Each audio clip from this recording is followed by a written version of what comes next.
Panorama group, जो सोचता है वो करता है।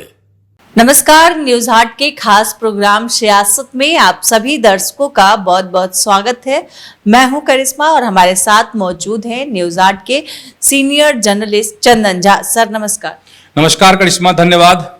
सर, नीतीश के माइंड गेम में विपक्ष उलझ गया है, कैसे?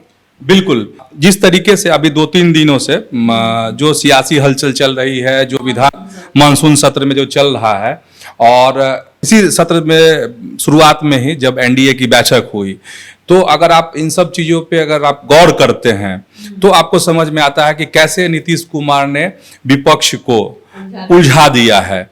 अब क्या है, जैसे कल की ही बात करते हैं हम लोग, सदन में उन्होंने कहा कि तुम महिला हो, क्या जानती हो, कुछ जानती हो।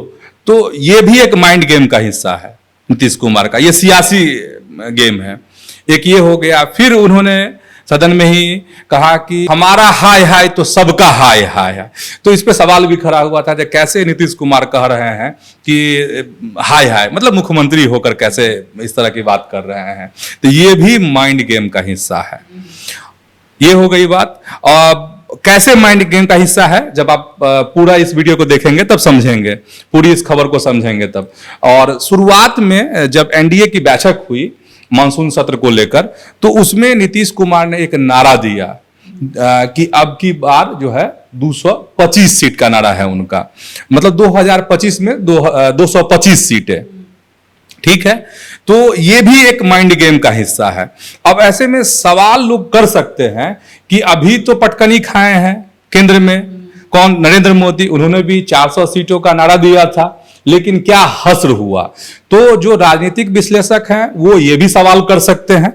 और दूसरी तरफ यह भी है कि ये माइंड गेम का कैसे हिस्सा है। माइंड गेम का ये हिस्सा है कि नीतीश कुमार यह चाह रहे हैं कि जो विपक्ष है बिहार में, जो विधानसभा का चुनाव होगा, तो इतना बड़ा लक्ष्य रख दिया जाए कि विपक्ष उसमें ऐसी पार्टियां हैं वो उलझी रहे, वो अपने को आंकड़े को ठीक करने में उलझी रहे और सरकार बनाने पे ध्यान नहीं हो। उसका ध्यान जो है कहां पर रहे, तो सिर्फ और सिर्फ आंकड़ा छूने के लिए।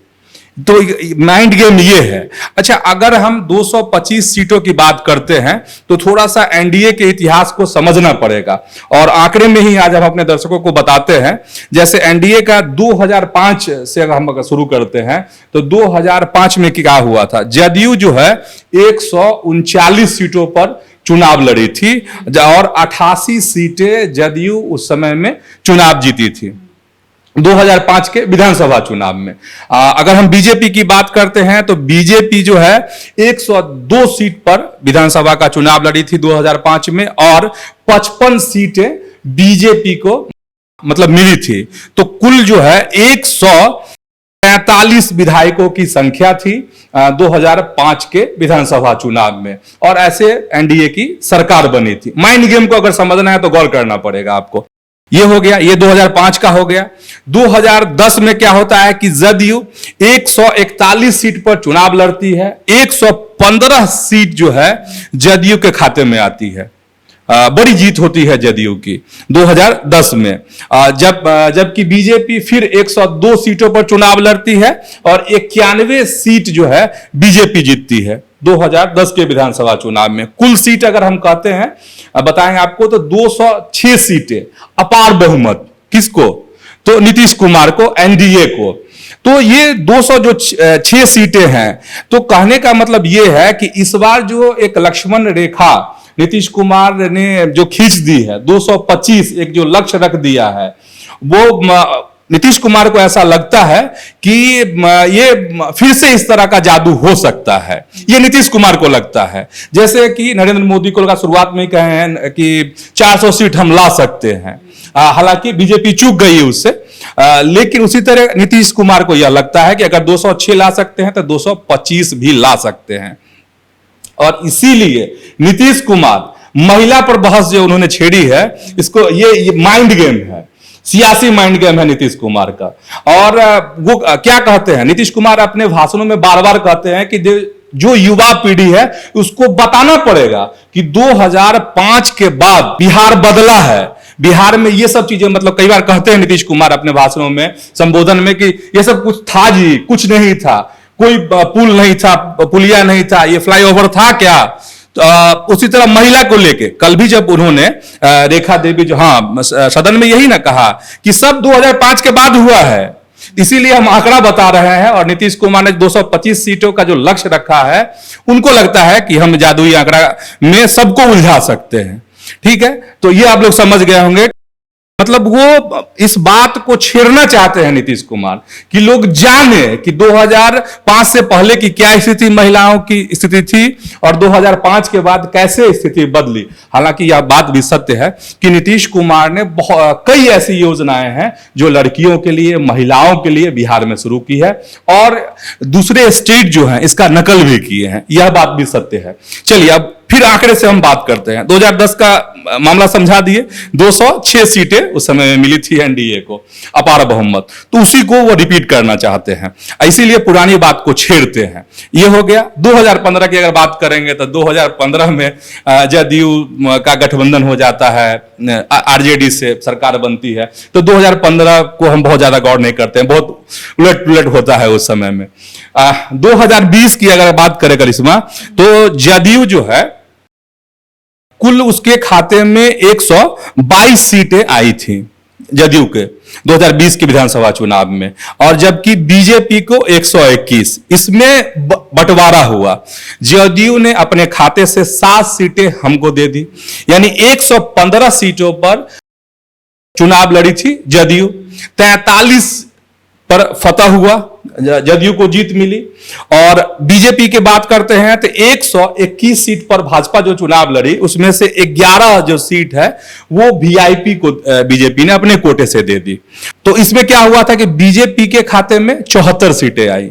बाद में कुछ विधायक पाला बदलते हैं तो इधर आते हैं बीजेपी में, वो कहानी अलग है, तो उस कहानी को हम नहीं दोहराना चाह रहे हैं। जो शुरुआती आंकड़ा है उसका हम यहां पर जिक्र कर रहे हैं। तो ये कुछ हुआ। अब 2025 का जो विधानसभा चुनाव होगा, तो इसमें हम लग रहा है इस बार की कुनबा और थोड़ा बड़ा होगा, क्योंकि 2020 के चुनाव में लोजपा साथ में नहीं थी, लोजपा अलग चुनाव लड़ी थी, तो उसका आपने अलग दर्द है, उस पर एक अलग आप व्याख्या कर सकते हैं, जो अभी समीचीन यहां महसूस नहीं हो रहा है मुझे। अब 2025 में क्या होगा, बीजेपी, जदयू, हम, उपेंद्र कुशवाहा की पार्टी राष्ट्रीय लोक मोर्चा, फिर चिराग पासवान की पार्टी लोजपा, रामविलास, तो ये तमाम दल जो है अभी तक सीन दिख रहा है, और इस तस्वीर में बदलाव भी संभव है। इधर उधर गठबंधन में हो भी सकता है, कुछ जा भी सकते हैं, कुछ आ भी सकते हैं, ऐसा भी हो सकता है। लेकिन फिलहाल जो टारगेट नीतीश कुमार ने 225 का दिया है, वो इन तमाम दलों को दिया है जो अभी एनडीए के साथ हैं। तो कहने का मतलब ये है कि अभी घमासान मचा हुआ, आज भी विधानसभा में घमासान मचा हुआ है महिला के मुद्दे पर, और कांग्रेस के विधायक तो आज मुंह में काली पट्टी बांध कर आए हैं, प्रदर्शन कर रहे हैं, उनका अपना विरोध प्रदर्शन है, उस खबर पे भी हम अभी बताएंगे। तो कुल मिला के ये है कि यही गेम है नीतीश कुमार का, फिर से बहस छेड़ना, और ये बहस जब छिड़ेगी तो नई पीढ़ी को जानकारी होगा, जो नए वोटर हैं उनको पुरानी बातें पता चलेंगी, इतिहास पता चलेगा, और अपने तरफ टर्न अप करने की कोशिश होगी। इसीलिए नीतीश कुमार ने एक नई बहस जो है महिलाओं को इंगित करते हुए महिला विधायक को जो उन्होंने कहा है, तो इसमें भी एक सियासत है, बड़ी सियासत है। और 225 सीटें से लेकर हाय हाय कहना, सबका हाय हाय करना, और महिला विधायक को नसीहत देना, तमाम ये सब बातें मुझे ऐसा लगता है कि एकदम से सोची और समझी एक रणनीति के तहत है। पनोरमा ग्रुप, जो सोचता है वो करता है। सर, पटना में कल युवा कांग्रेस पर लाठीचार्ज हुआ और इसमें युवा कांग्रेस के राष्ट्रीय अध्यक्ष घायल भी हो गए, और कहा जा रहा है कि अब बड़े आंदोलन की तैयारी में कांग्रेस जुट चुका है। सर, हाँ, जो खबर आ रही है, कल भी हम लोग बताए थे दर्शकों को, फिर से बता देते हैं संक्षेप में कि कल जो है पटना में युवा कांग्रेस के कार्यकर्ताओं ने प्रदर्शन किया। एक मार्च वो निकाल रहे थे बोरिंग केनाल रोड से, विधानसभा घेराव मार्च उनका कार्यक्रम था। उसमें कई सारे मुद्दे थे। अहम जो है बिहार में जो अपराध की घटनाएं बढ़ रही हैं वो है, और भी कई मसले थे उसमें।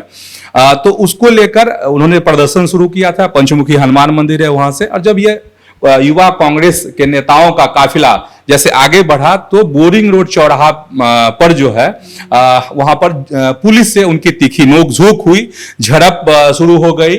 और उस झड़प में पुलिस का अपना आरोप है, कांग्रेस के जो युवा नेता हैं उनका अपना तर्क है, और पुलिस का यह कहना है कि हमारे जवान भी इस झड़प में घायल हो गए, प्रदर्शनकारियों ने पत्थर चला दिया, इस तरह पुलिस का यह कहना है। जबकि इनका कहना है कि नहीं, हम लोग आगे बढ़ रहे थे, विरोध प्रदर्शन कर रहे थे तो पुलिस ने बैरिकेडिंग की और लाठी चला दी। तो यह है, खैर अपना तर्क है, दोनों का अपना अपना। अब ये सवाल है कि जो कल झड़प हुई, जो लाठीचार्ज हुआ, उसमें क्या हुआ? उसमें कांग्रेस के नेता का यह कहना है, जो खबर मेरे पास आ रही है, जो हमने बातचीत की है, उसमें है कि 72 जो युवा कांग्रेस के नेता हैं वो घायल हो गए हैं। जिक्र हमने किया ही है कि जितने विधायक हैं इनके, वो सब काली पट्टी बांधकर विरोध भी प्रदर्शन किया है उन्होंने विधानसभा में आज।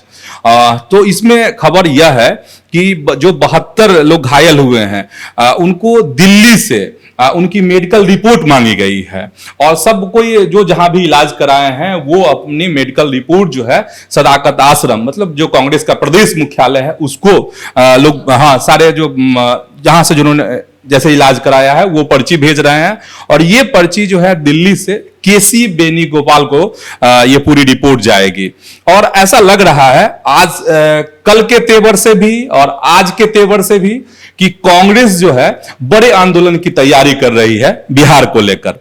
और हो सकता है ऐसा कि अगर केसी बेनीगोपाल जो है ये रिपोर्ट मांग रहे हैं, सबकी मेडिकल रिपोर्ट उन्होंने मांगी है, और वो वहां जाएगा तो हो सकता है कि इस मसले को कांग्रेस जो है संसद भवन में भी उठाए इसमें, और बिहार में बड़े आंदोलन की आहट हम कह सकते हैं करिश्मा, कि हो सकता है कि कांग्रेस एक बड़ी तैयारी में हो। जिस तरीके से इस मसले को लगातार कल भी विरोध जता रहे थे कांग्रेस के तमाम बड़े नेता, और आज भी उन्होंने जो विधानसभा में रोषपूर्ण प्रदर्शन किया है पट्टी बांध के, तो उससे लग रहा है कि कांग्रेस एक बड़ी राजनीतिक लड़ाई लड़ने की तैयारी कर रही है।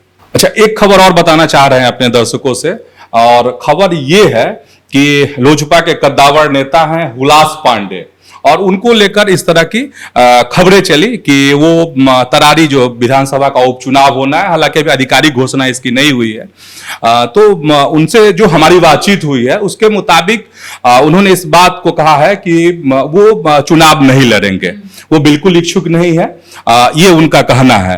हालांकि खबर यह चल रही थी कि जिसमें यह था कि वह भी कोशिश कर रहे हैं तरारी से विधानसभा चुनाव लड़ने का, और उन्होंने स्पष्ट यह बात कही है कि उनका कोई इरादा नहीं है विधानसभा उपचुनाव तरारी से लड़ने का। और यह भी उन्होंने कहा है कि तरारी में जो एनडीए में कोई तकरार नहीं है, एनडीए जो है मजबूत है और मजबूत रहेगा।